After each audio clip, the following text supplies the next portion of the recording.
নমস্কার বন্ধুরা, আজকে আমি বানাবো পনির ভর্তা। চলুন রান্নাটা শুরু করা যাক।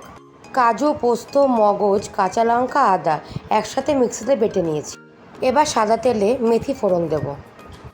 মেথিটা ভাজা ভাজা হয়ে গেলে তুলে ফেলে দেব। সেই তেলেই আমি মশলার পেস্টটা দিয়ে দেব। মশলাটা ভালো করে কষিয়ে নেব। এবার স্বাদ মতন একটু লবণ দিয়ে নেব। তারপর হালকা একটু কাসুরি মেথি দিয়ে আবারও ভালো করে কষাবো।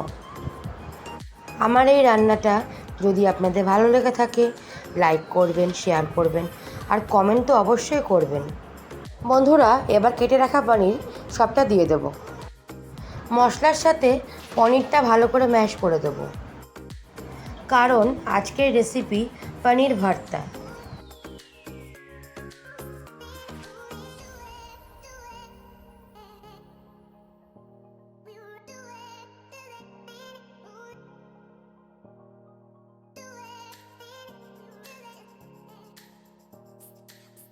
এবার বন্ধুরা একটু স্বাদ মতন চিনি দিয়ে নেব। চিনি দিয়েও একটু ভালো করে কষিয়ে নেব।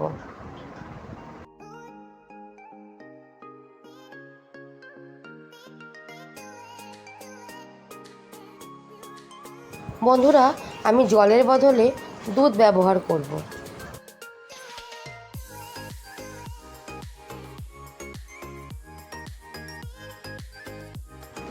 দুধ দিয়েও খানিকক্ষণ নাড়াচাড়া করে ফুটিয়ে নেব।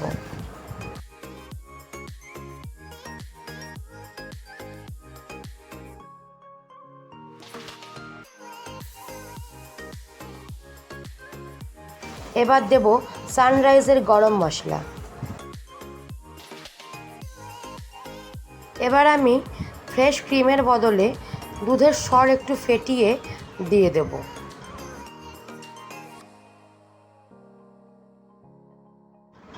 দেখুন, ড্রাই রোস্ট করা কসুরি মেথি হাত দিয়ে ক্রাশ করে দিয়ে দিলাম। ভালো করে নাড়াচাড়া করে নেব।